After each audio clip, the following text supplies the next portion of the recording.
Hi, everyone, and welcome to episode 12 of the 𝗏𝗏𝗱𝗏 podcast, Perilous Plan. And we have Laura and Fwoot. And Laura, if you want to introduce yourself, because this is your first time on the PH podcast. Sure. I'm Laura. I have been on the Midnight Puppyland podcast a few times, but I also read 𝗏𝗏𝗱𝗏, and it's so good. I am in Phoenix, Arizona. I have a couple cats. My voice is really raspy and I have a little bit of a lisp because I had surgery a couple months ago, and I'm still recovering, so bear with me. I actually figured it was from that, but I was like, I'm not going to mention it. So, Hello, I'm Fwoot. I've been here a couple times, or more than a couple times. I've been here many times. So, yeah, I love PH a lot, and we'll probably be in a lot more podcast episodes. Yep. Maybe All right, so this episode opens up in the cave, and they are continuing their fight. Kieran has just basically knocked Lauren out because Lauren got distracted because she remembered the train bombing at Dylan, and of course that gets her mind going, and boom, she's on the floor gazing up into space. So Kieran tells her, stay focused. If you can't finish telling me what you know, then I can't tell you about my lead. And she actually admits that she lost focus. She said, I lost focus, I'm sorry, while not looking him in the eye, which I find very honest of her. And the fact that she's telling him this literally on their first day, the guy that is like, how much trust can she have in him already? I think that's very honest of her. I was impressed that she did that. Yeah, I also found a lot of symbolism in the shadows and lights of this episode. I paid attention to when their faces were in shadow, when their faces were in light, and I'm guessing it has some meaning. So in this first panel, Kieran's face is completely in the shadows. So he's like still remaining mysterious and like not divulging anything just yet. And when Lauren looks up at him and says, I lost focus, I'm sorry, part of her face is in the shadow and part of it's in the light. So like she admits, like you said, Mindy, yeah, I lost focus. She was being honest about it, but she didn't say why she lost focus. She didn't say, I just had a flashback from the most traumatic day of my life.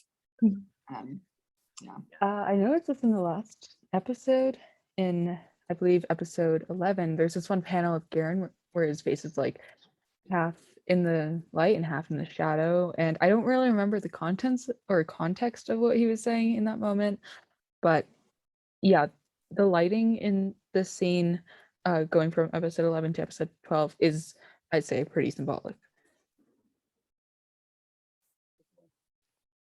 So Kieran tells her, try not to fall asleep when you're sparring with an assassin next time. And again, it's interesting. We talk a lot about Kieran's self-image. So he is completely flippant about himself as being an assassin, which shows you the level that he's reached of kind of maybe desensitization. It's a way that some people, I think, deal with the pain of something that really is so overwhelming for them. They just make it into a joke. So I think this is what he's doing over here and what he does all the time. I mean, he's comfortable. He understands the gravity of what he does, and he's comfortable calling himself an assassin because he accepts that that is what he is. Interesting. So I guess you could say in some way it's healthy and in some way it's so screwed up. Yep. Yeah. It could be a way to cope with the fact that that's what he does. That's his living. He just has to own it. But I think it's also with like the cocky little smile on his face in this panel, it also shows like just how confident he is in himself. And then the next panel, when Lauren says, thank you for that insightful advice, but you should worry about yourself instead. Like she meets his confidence right there. Like they both have such bravado and they're so cocky. And I don't know, honestly, that Kieran would want to pair up with someone who wasn't as cocky as he was. Kieran and Lauren spar a lot, like not just physically, but like vocally. They have a lot of banter, and I think Kieran sort of enjoys that, like having someone to talk to and someone who like he can sort of, again, spar with. company. He says later on, he kind of says she's his equal in stubbornness, and they definitely are very well matched in many ways. And she, speaking of like being confident, she tries to knee him in his private parts, basically, but he blocks her. So I like this. I think that's just amusing. He still has the knife there, but he manages to block her. He doesn't let anything slip past him either. And he makes fun of her. He says it's not so easy. And then she grabs the wrist that's holding the dagger. He drops it. I think she makes him drop it. And she does some kind of move with her knees and his legs and flips him over, and slam, he's on the ground. But Kieran's reaction, again, is not one of, being insulted or frightened.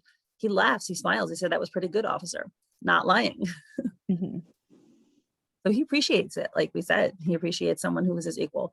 Otherwise, it would be boring for him. And he admires her as well, and her skill set. Mm-hmm. That's awesome. And this particular exchange between them is also mirroring their first exchange when she was chasing him across the rooftops in chapter 3, in episode 3. Except the first time she had him pinned to the ground, and then he flipped her over and pinned her to the ground, and now it's flip-flopped. Yeah, she's like pinning each other to the ground. They're learning from one another. And honestly, Kieran is such a nice break from Mr. Evans. Like, Kieran is drinking that respect women juice. He is chugging it.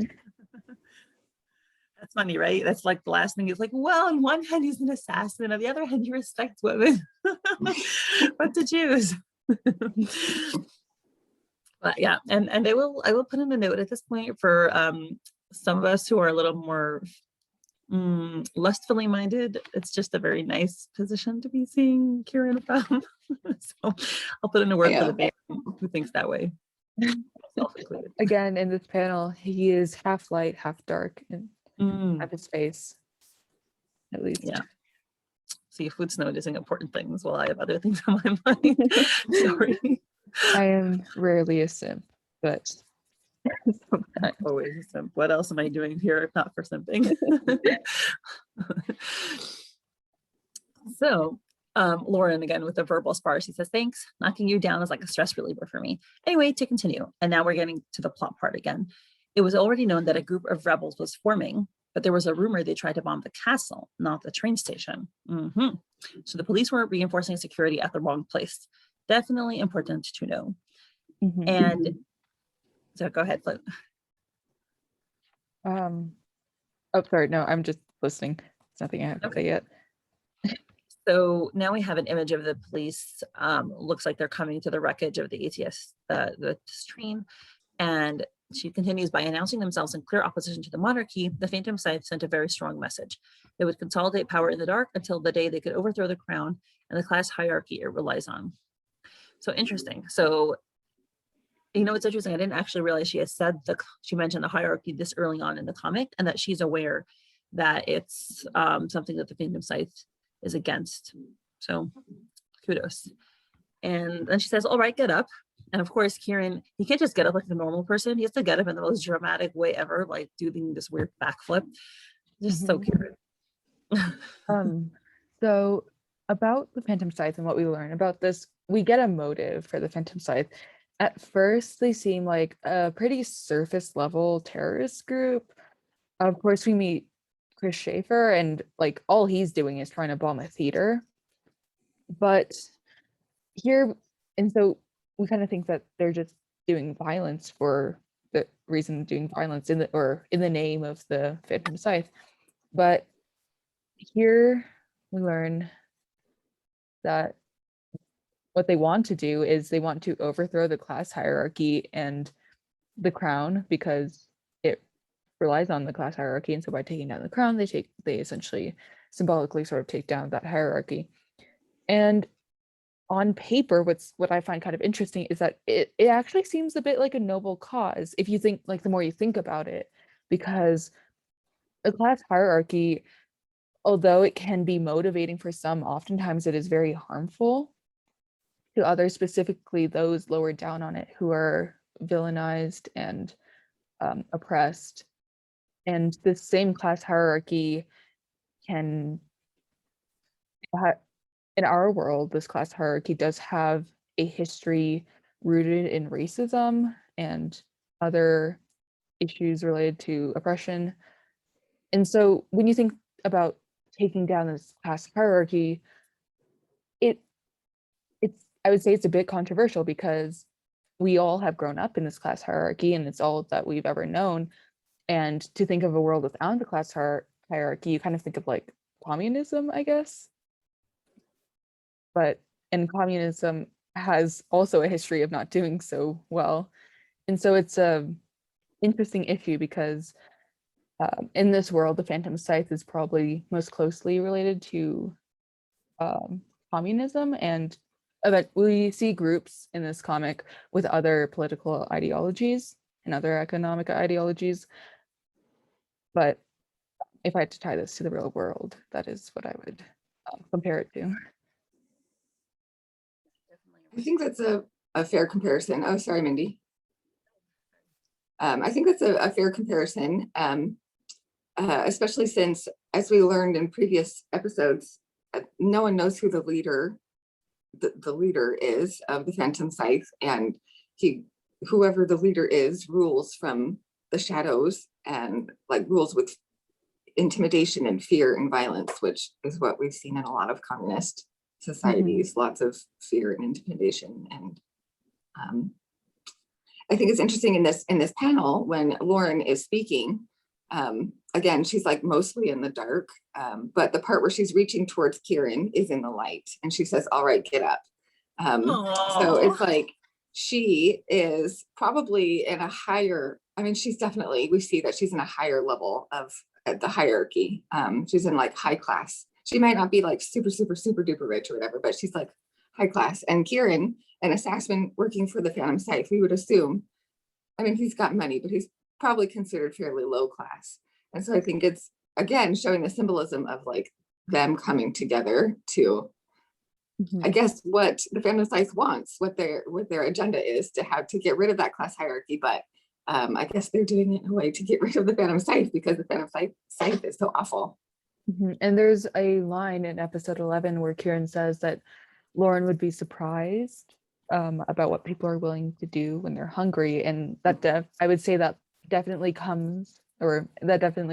stems from a place of understanding of where the Phantom Scythe is coming from. Although Kieran may not necessarily agree with what the Phantom Scythe is doing, as like, you know, he's trying to take them down, he definitely understands why they're doing what they're doing.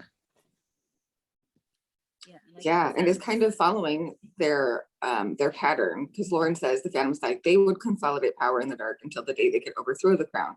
But that's what Lauren and Kieran are doing right now. They're literally in the dark of the cave. They're consolidating their power together to overthrow the Phantom Scythe. Parallels. You know, that kind of brings up an interesting idea. Like, Kieran and Lauren, they sort of parallel the Phantom Scythe. With Lauren, we see that she is kind of driven by obsession, and she is also driven by what she thinks is right, and that is kind of what we see with the Phantom Scythe as well. They too are driven by an obsession to do what they think is right. In this case, they think that taking down the monarchy and taking down the class hierarchy by any means necessary is the right thing to do. And, you know, it kind of brings up the interesting debate of like, what if they are right? And how do we know that they're not right in what they do? To what end is this justified? And what is the best way to reach the means of revolution? Yeah, I definitely think you can draw parallels between especially Lauren and the Phantom Scythe, because going through unorthodox means to get to your end. I mean, the Phantom Scythe may be terrorists, but Lauren also teamed up with the most infamous criminal in the entire city, besides maybe like, you know, the leader. But Yeah. the Phantom Scythe, or the PH, is probably more widely publicized because the PH is more often in the public spotlight due to the assassinations and the flowers. But yeah, so again,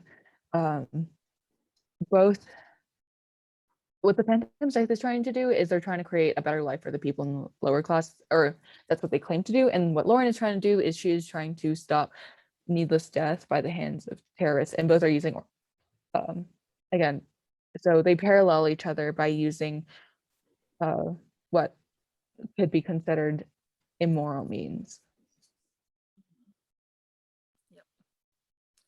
So Mr. Immoral Means here gets up dramatically, says a heartwarming cause, isn't it? Again, being sarcastic. I've noticed that when he's the sarcastic, it's not highlighted as a lie. I guess it's understood that it's sarcastic. Like, especially several times later, he says stuff that's like clearly supposed to be sarcasm. He takes out his sword, or he puts away his sword, I think. Yeah, he puts a sword back in his pants, and a sword, dagger, sorry, he puts in the back. And he says, considering the leader's a mystery, no one knows his real goal. Interesting. Especially because we kind of sense he has a personal vendetta against the leader, and we'll find out more also. But even he, who should understand most, at least of everyone that we know so far, doesn't even know what his real goal is. And he says, justice, revenge, making the world a better place, right? He, in quotation marks, lured the desperate in. Money and power kept them and attracted the more corrupt. Again, totally not surprised. They won't be the first organization that started out that way and ended up terrible. Like, welcome to the world. And just to point out the lighting of this panel as well. He's half in the shadow, half in the light. So he's like opening up to Lauren about what's happening, but it's all very dark stuff. And he is facing the dark. The light is coming from behind him. The part where he's talking about justice, making the world a better place, is in the light, and the part where he's talking about money and power and corruption is in the dark. Oh, that's interesting. I did not catch that. Yeah, I didn't think consciously about the light, but now that you mention it, Laura, I'm like, well, you notice more things. And she says, you know, Lauren, again, being sarcastic right along with him, and I bet you joined because killing is your guilty pleasure. And he says, oh, if we start talking about guilty pleasures, this conversation is going to get long. 𝗪𝗪𝗪𝗃 have a way of making Kieran likable. Yeah, it's just hilarious. These two are so funny. We like him. And then he says, don't worry though, officer, you're not one of them. Oh my God, he's just insulting. Like, yeah, even if you don't want to be someone's guilty pleasure, you kind of want them to, like, you know, want you to be their guilty pleasure. You know? So He looks so dumb. Lauren is just deadpan. Yes. And Kieran is gesturing for her to continue the spar. And so she just looks at him like, are you kidding? And then resumes the sparring with like a really aggressive move. Roundhouse kick. And I think this interaction, these next set of panels, says a lot about who the two of them are. So this big roundhouse kick is bold, it's big, it's powerful, it's strong. It's also super obvious. She's not really hiding anything. But Kieran moves quickly out of the way, and that shows that he's like really fast, he's perceptive, he's sneaky, he's deadly, and he's also experienced in this type of fighting. Mm-hmm. Oh yeah, got his dagger at her throat. Right. It kind of shows their characters a bit now that you mention it. Like Lauren is more brash, she's more obvious, while Kieran is more stealthy and quiet in what they do. I mean, we'll say she can't keep her emotions in check. Like, she just has outbursts, and Kieran keeps things close to his chest.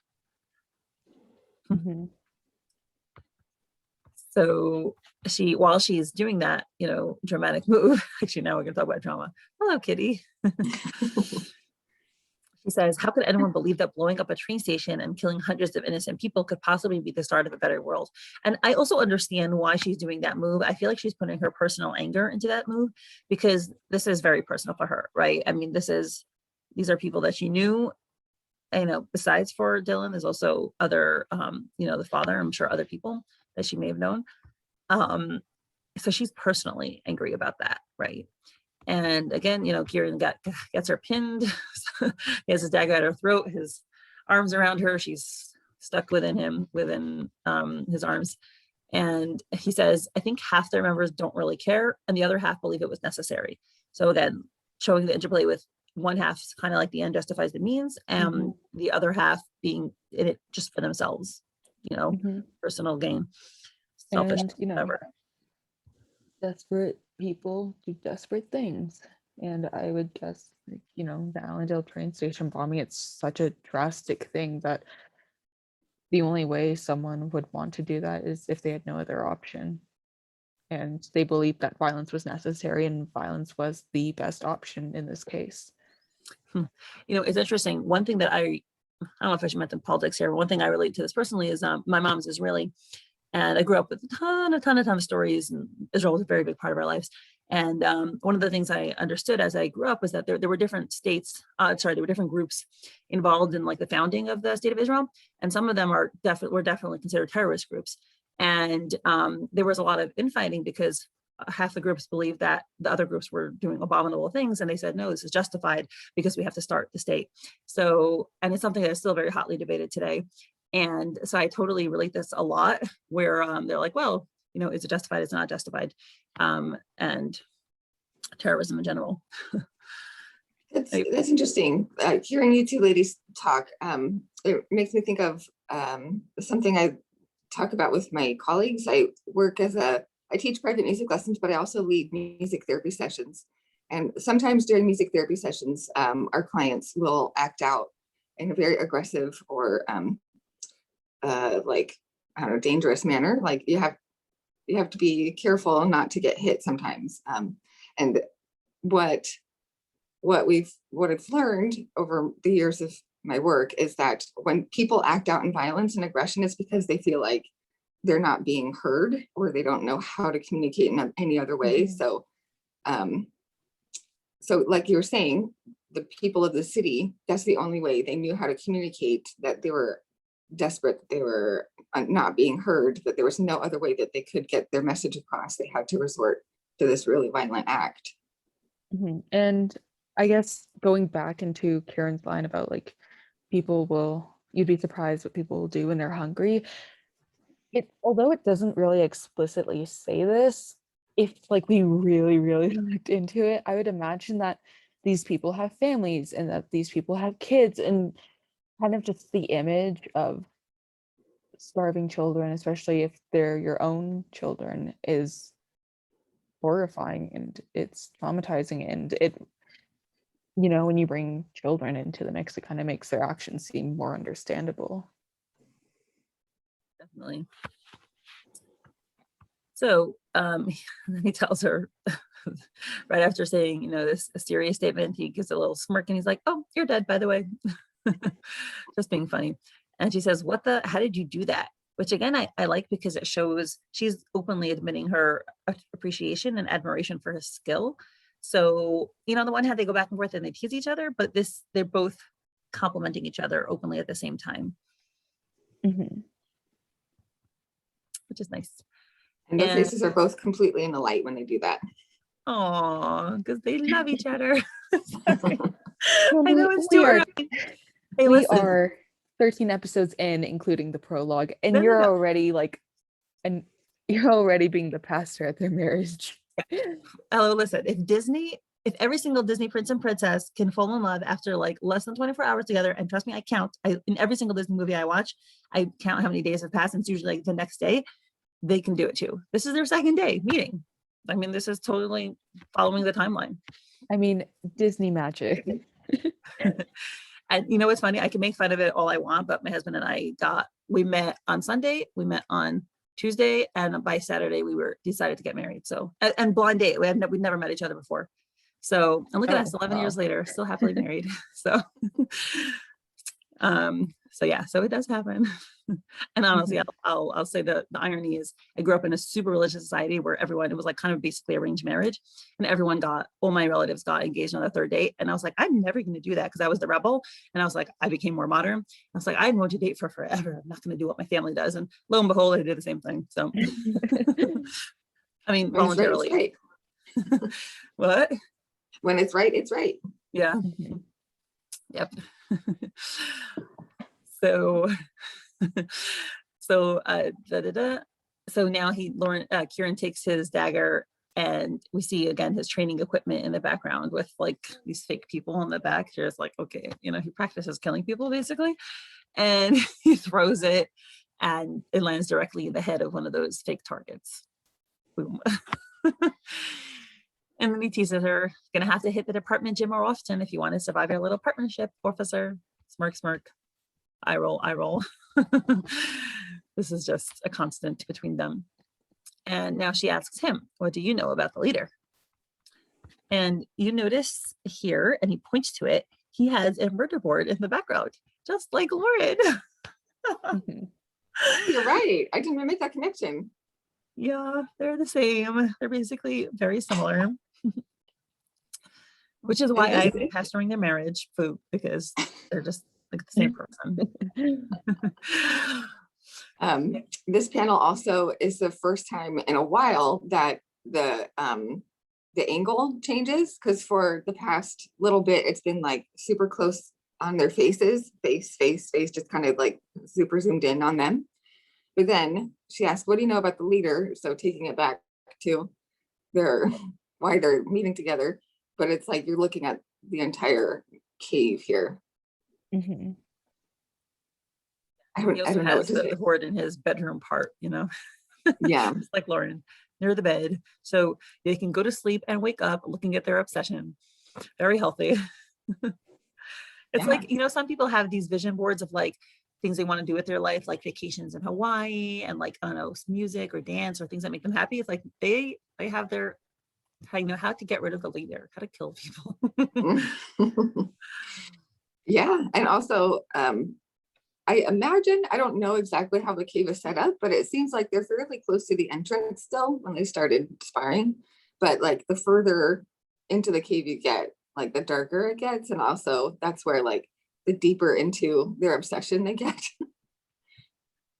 That's where the board is. You got to go super far in. Mm-hmm. I mean, the spar was a bit personal for Lauren, so it makes sense that it would be closer, and we're focusing on their banter. So suddenly zooming out kind of shows an end to that moment. Mm-hmm. Yeah. And it's a good segue to both of them walking over to the board. Yeah, it's very, what you said, Fwoot, is very true. Like the authors use the visual setup of the frame to convey meaning. I'm not so good at articulating this, but I know that I could see them do it without being able to express it in words, which I want to learn how to do. So she took out a book about writing comics. So hopefully I'll be more lucid about this in the future. So he says, I've been investigating him for years and I'm as stumped as you. Bad sign. He works at the end of his life. But I do, and it was just also, again, very interesting to me because I also assume like we'll find out more about Kieran and why he has a personal vendetta, but I really would have assumed he knew more about the leader personally. But I guess not. But I do know he carefully plans the death he orders. There's a very specific reason behind each person I'm sent to kill. Generally, they're either close to or supportive of the royal family, or they're trying to betray the Phantom Scythe. Okay, makes sense. And so they go over closer to his murder board, leader board, vision board, and say, okay, gold board, dream board, Hawaii board. Let's assume the apostles are the closest to the leader. Our best shot at finding him would be to tackle them first. So good reasoning. If anyone knows his identity, it should be one of the 4 surviving originals. And at this point, Kieran takes the dagger out and starts playing with it. So, you know, like people twirled basketballs on their finger, he's twirling his dagger. Mm-hmm. And he says, yes, except that the apostles' identities are also unknown. Very helpful. And she's like, seriously, how do you guys even function? And that's what I'm asking too. How is this so successful? How have they gathered so much support from so many people if they don't know who the leader is or the apostles? So it makes me wonder, like, is the leader a person? Is it a guy? Is it one person? Is it multiple people? Or is it the group of apostles that collectively make up the leader and they just say there's a leader, but actually they're the leader and they just have this phantom leader, Phantom Scythe, phantom leader. I don't know. It's very confusing to me. Mm-hmm. It's a bit meta, I think, that moment, because like so enough, they want to create mystery for the series, and you know, a good way to create mystery is to have a lot of identities unknown. But in Lauren by saying like, how do you guys even function when no one really knows the identities is I find it meta because like it kind of pokes fun at the whole cliche of not really knowing. And Laura, that's something we also kind of wonder about. Like it would be a twist if there, I don't know if I could say there's no leader, but it maybe if the leader had kind of switches over time, that might be a theory. But yeah, we'll find out. Yeah, and they always refer to the leader as male, could be female. Right, that's also my hidden suspicion, because I think there's a specific person, but anyway, well, it's too far ahead. So yeah. So he says the apostles are far more traceable than the leader, though. Again, twirling the baton. He says each of them has a territory or a specific type of operations they're in charge of. She says, I see. And we see in the background, we'll actually see that guy, the picture, it looks like Fleming's. Is that him with a long hair? Is that the first? No, 𝗥𝗏𝗃. That's going to be the first target. So, he has a bunch of people there, and he says, in order to find the head of the operation, we have to start with the people at the bottom. We already have a lead, actually. And then he takes his dagger, throws it directly past her. Lauren looks shocked, and he throws it into the picture of presumably the lead that he's going to talk about, which I didn't actually notice that he was doing. That's what he was pointing out until right this second. Mm-hmm. And just for clarification, because as I was reading it, I had a little bit of confusion. So when Lauren says, in order to find the head of the operation, she's referring to the apostle, not the leader of the Phantom Scythe in that particular comment, right? We need to start with the people at the bottom. So that's like someone who's going to lead to the apostle. Yeah, especially because he's pointing at 𝗥𝗏𝗃, who's on the bottom, before the apostles. So 𝗥𝗏𝗃 is not the apostle. Mm-hmm. Okay. Works for the apostle, because Got it. if they knew the identity of this person, then they would have known the identity of the apostle. Okay, that makes sense. Yeah. Okay. So Lauren gives him another deadpan sit there and says, you do this again and I'll kill you. Oh, that's funny. And so Kieran says, I know there's an illegal weapons import ring running right now with ties to the Phantom Scythe. It's directed by Apostle 7, one of the original 13. Aha, that's where it's confirmed. I knew it was confirmed he was original. I didn't know where, but now we know. Among the people potentially involved, I've identified 𝗥𝗏𝗃, and we zoom in on that picture, who's been previously accused of illegal arms trading. Also not surprised that he has a criminal record. I've been watching him for some time now, and I'm honestly surprised leader hasn't asked me to finish him yet. Which I was surprised when I read that, because like if he's actually working for you, why would you kill him? But I guess he's nearing the end of his tenure and thus usefulness. And the Phantom Scythe, as we will see, has a history of just getting rid of anyone once they're done with them. Again, not surprising that they're vicious and treat people like they're disposable. So, yeah, especially if they're leading, like he's kind of sloppy, he says. Yeah, in a little bit, yeah. So they just want to get rid of him. I had another thought and it left my mind. Oh, okay, going back just a little bit. So Kieran had said that they don't know the identities of the apostles. So how do they know who's one of the original apostles? So Apostle 7 is one of the original 13. If they don't know who the apostles are, how do they know who's original, who's not? I don't know. They may not know their identity, but they may know, oh, number 7 is original. Yeah, they probably keep track by numbers. That's my guess. Like imagine like number 3 gets assassinated and they're like, okay, we need they like look at their recruits and they're like, okay. So the other day we had another corporate loss and we're going to need someone else to step up and replace them. Do we have any volunteers? I honestly find it hard to keep track because it's like 7 apostles and 4 of the original. And it's like, so 3 are in, and it's just funny. And then like, but the other one, the 13, the other, so it's just like a little numbers game to keep track of in your head all the time. So go ahead. Oh, I can never remember if it's 13 apostles or 12 apostles. Right. Yeah, I somehow do remember 13, but yeah. Yeah, this so the Phantom Scythe obviously awful, but it's also like a cult because they refer to their leaders as apostles, which evokes like that religious imagery, you know, and their leader is like ruling with an iron fist and so fearsome. So yeah, bad news Yeah, all around. they're exalting their mission. They view their mission, at least maybe originally, as, you know, a religious imperative, like how it's holy, which I find incredibly ironic and totally not surprising again.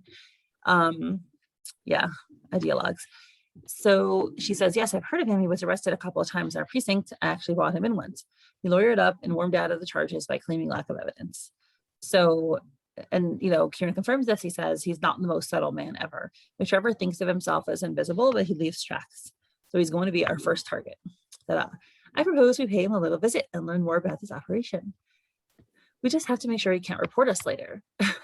Oh, I just realized I completely missed the line where Lauren was like, yes, I've heard of him. He was arrested a couple of times in our precinct. I actually brought him in once. The line, he lured up and warmed out of the charges by claiming lack of evidence. It kind of shows how people with money can get away with things. And that is a big theme that we do see in this comic, how the poor are villainized for their crimes while the rich get away with it because they have money. And that does definitely speak to the world at large and the world we live in. Yeah, sadly. Where we face issues like mass incarceration and, you know, super big, heavy crimes that are just, you know, that rich people get away with because they're able to bribe their way out of it or lawyer their way out of it. That's a really good point. And that also shows the hypocrisy of the people, the members of the Phantom Scythe. So, because I suppose their goal is to get rid of hierarchies, but if they're using their influence and their means to get away with whatever they're trying to get away with, that's not going with their original goal, right? You know, it's interesting because I kind of assumed that it was his private crimes that he was going into court for, but yeah, it could have been Phantom Scythe crimes. Oh, could be. Yeah, I mean, whether it's his own crimes that he's getting caught on or the Phantom Scythe crimes, I can understand that the Phantom Scythe is like, hey, yo, dude, you're not like very good. Like, we have to get rid of you before we really get in trouble. Yeah. So, Kieran saying that, like, I'm surprised that the leader hasn't asked me to like take care of him yet. It shows how 𝗥𝗏𝗄𝗏 is a pretty big liability to the Phantom Scythe right now. So Lauren surprises us and she says, I can't believe I'm going to say this, but why don't you just kill him after we're done with him? And this just shows how fast Lauren has descended into ambiguous moral territory. I don't know if she would actually follow through with it, but she's asking it. You know what I find very interesting about this, which I find a little sad. She's like, oh, I would never kill 𝗥𝗏𝗏, but Kieran, you're an assassin anyway. Why don't you kill him? It's a little tragic where she's like, you're the bad guy already. You already kill people and you're already a murderer. I'm not going to get my lily white hands dirty, but I'm just going to tell you to do it. It kind of shows how, like, yeah, it's how Lauren is willing to go to immoral means, but like in this scene it kind of makes her seem that like she's willing to enable immoral things as long as she's not the one doing it, I guess. She could. That could be another interpretation. Could be that she's like surprised to hear him say that we just have to make sure that he can't report us later. Like, oh, you're not going to just kill him after we're done. Okay, but that's it's a nicer interpretation. But I mean, I guess that also shows that when she thought about this ahead of time, when she decided to team up with him, she understood that means that he was going to kill people, and she had to be okay with that. Yes, very true, and which will 100% come up later in our infamous chapter. Oh God.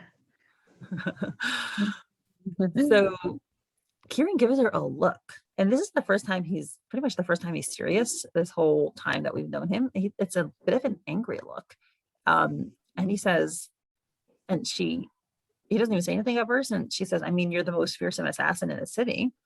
And he says, I only kill when I'm ordered to, or if it's the only solution. And there are a couple lines in Purple Hyacinth that reverberate throughout the whole story and that really underline the story and echo in our hearts. And this is one of them for me. Especially about Kieran, there's a couple that really underscore, give us an insight into his morality. And that's what differentiates him from what everyone else thinks about him, where everyone thinks he's a monster. And there's a couple lines where that show us that he isn't. And this is one of them. I think it's one of the most important lines in the Purple Hyacinth. And going back to the shadow and the light, when he says the speech bubbles, I kill only when I'm ordered to, or if it's the only solution is in the shadow part of the frame. We'll find a different way to neutralize 𝗙𝗏𝗏 is in the light side of the frame. Oh yeah, that's another good point about where the bubbles are. And he's also like partially, he's mostly in the shadow, looks like, but he is partially in the lamplight. So it like shows the duality that maybe he holds. Maybe he struggles with. I don't know if he does or not at this point. You know, we don't know. But it shows that there's like he could be both. He can be an assassin, but he can also be someone who doesn't kill when it's not necessary. 1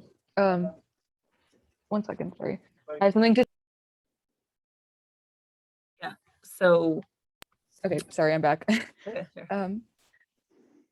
Sorry about that. So I kill only when I'm ordered to, or if it's the only solution. You know, I kind of want to draw some parallels to the Phantom Scythe.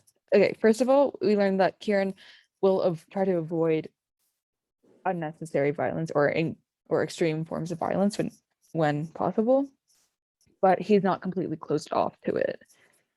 And I kill only when I'm ordered to is sort of it's the only solution for him if he wants to survive, I assume, because like in episode 5 we did see some panels of torture, and so it is, and because it's Kieran looking at the chair and it was Kieran who seemed to be reminiscing, it is possible and more likely that those scenes of torture are from Kieran's own history and his own past.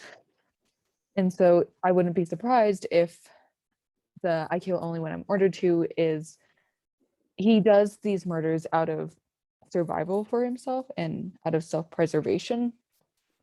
And so doing these murders for the PS is his only solution if he wants to stay alive and out of harm. And then the only solution is, it kind of reminds me of the Phantom Scythe, because when you think of, you only have like this one solution, it kind of gives you feelings of desperation. And that is what the Phantom Scythe has been alluded to be, as a group of desperate people who are resorting to violence. And that is, so it kind of just mirrors Kieran a bit, I guess. That the Phantom Scythe sees violence and murder as the only solution. Yeah. You know what, Laura, there's something, but what Lauren does next actually can harken to what your interpretation of Lauren's statement, because she gives a very surprised look. She's surprised to hear him say that, and then she smiles. She looks very happy to hear that. So I guess that would align more with what you were saying before. And she says, I might have a plan then. Smile. And it's a really cool perspective, because like the dagger is in the foreground, but it's blurred out and they're in the background. Kieran's still looking intense over his moral stance. And that's where it ends. Let's make it spicy. And we have a combat instructor credited here, which is cute.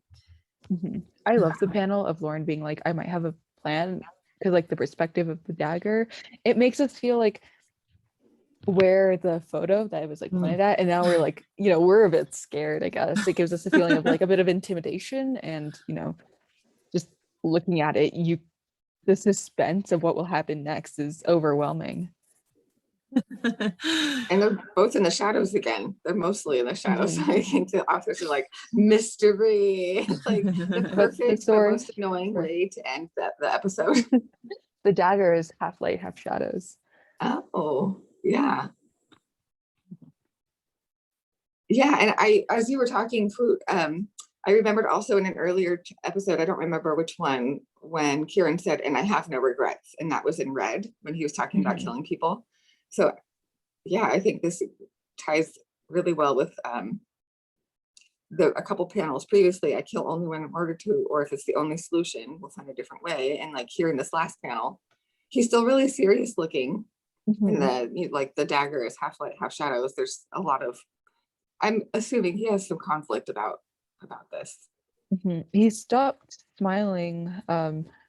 If we scroll up a little bit, he stopped smiling after Lauren suggested the killings and just killing them. So the issue is obviously pretty somber for him. And I don't think Lauren quite realizes, because she still smiles in this for the couple panels after she suggests it. Like she's a little surprised by his answer and she's happy with it. But here she is. She's in the last panel, she's smiling because she has the plan. But I think Kieran is still thinking about the murders. Yeah, and it could be also that this is an opportunity for Lauren to see Kieran as more of a person. Because when they were fighting, when she first caught up with him, she called him like, scum, you're a monster, and like really was dehumanizing him. So his response maybe helped her see him in a different light. I think this is so early on. She still hasn't gotten she hasn't reshifted her brain to think of him as a person. But like now we're like 91 episodes in, and she's very different in her behavior towards him. But at this point, she hasn't gotten there yet. Yeah, I definitely agree with that. I mean, not surprising. It's hard to, you have a conception in your mind, and I mean a very, very, very bad conception, and then you're meeting the person for the first time. It's literally day 2, I guess.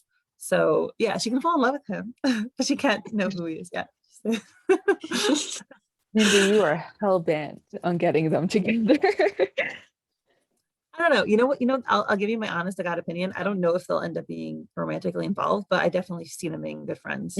So yeah, even I say that. Okay. I agree. I don't know.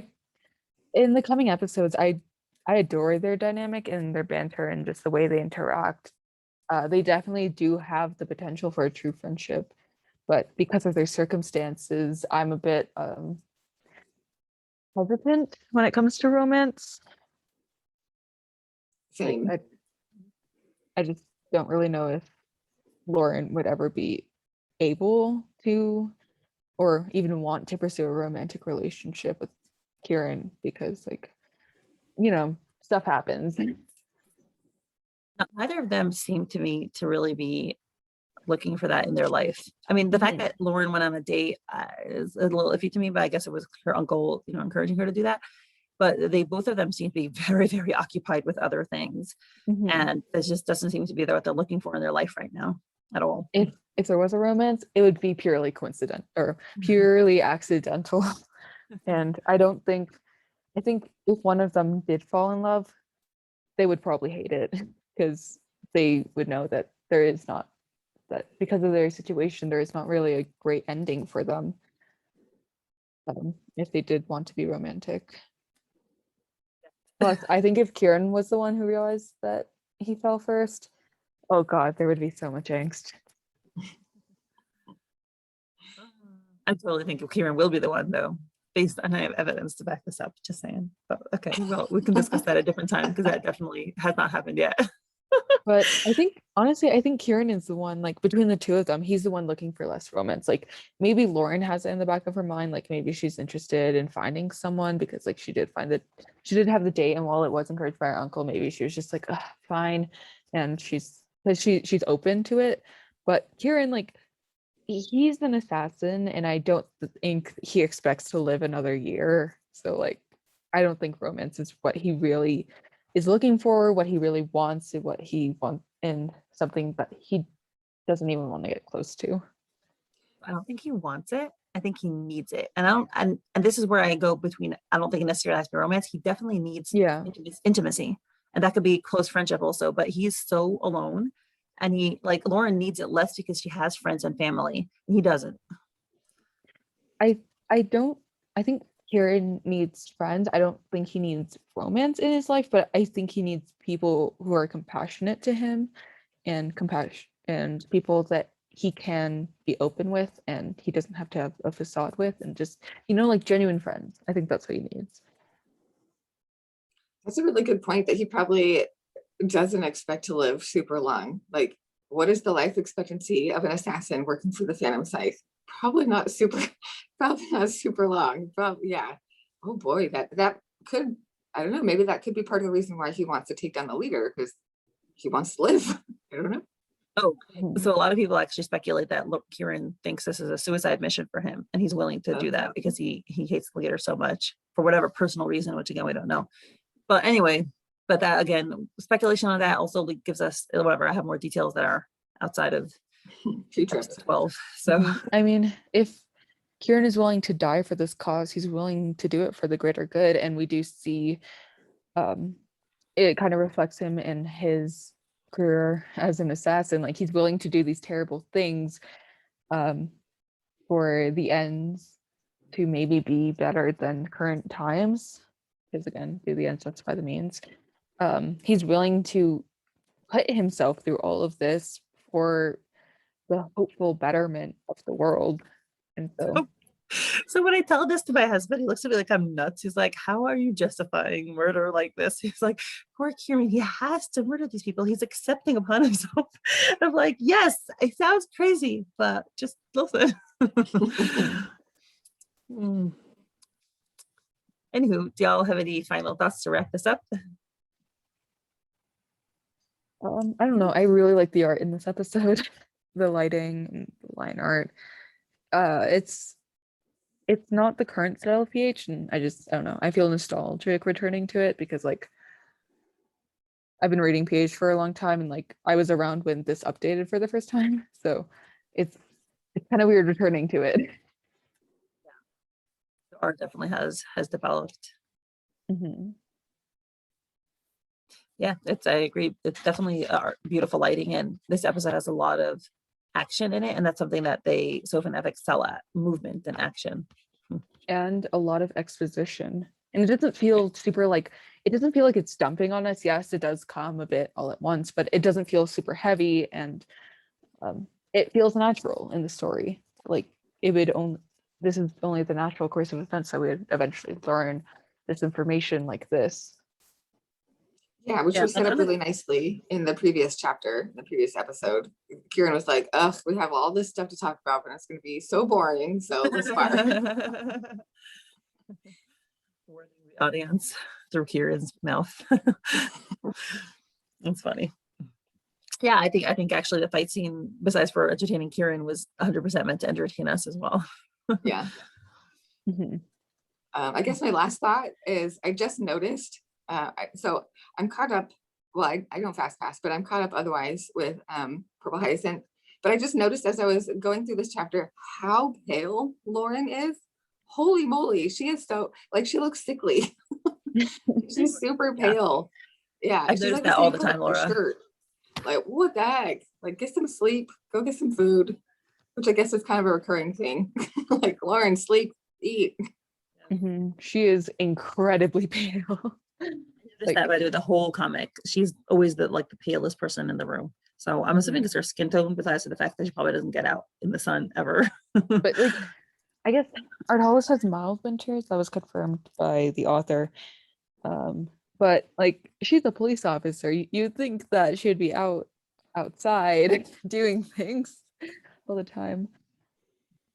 Maybe she works more night shifts. I don't know.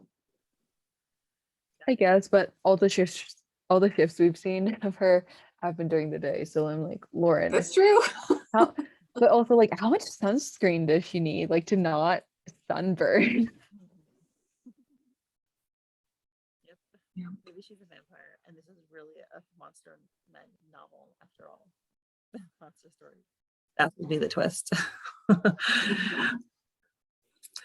Anywho, thank you so much for coming on. This was fun as usual, fun, funny, and good. Thank you. Thank you for having us. Yeah, thanks so much, and thanks for coming in last minute, Fwoot. I appreciate it. Oh, no problem. I can't believe I didn't sign up for this episode before. There's just so many good nuggets of information. Well, I'm glad you were here then. Yeah, so glad you can make it. Okay, thanks so much. Having me. Bye. Yeah, thanks. Have a good night. Good You night. too. Bye.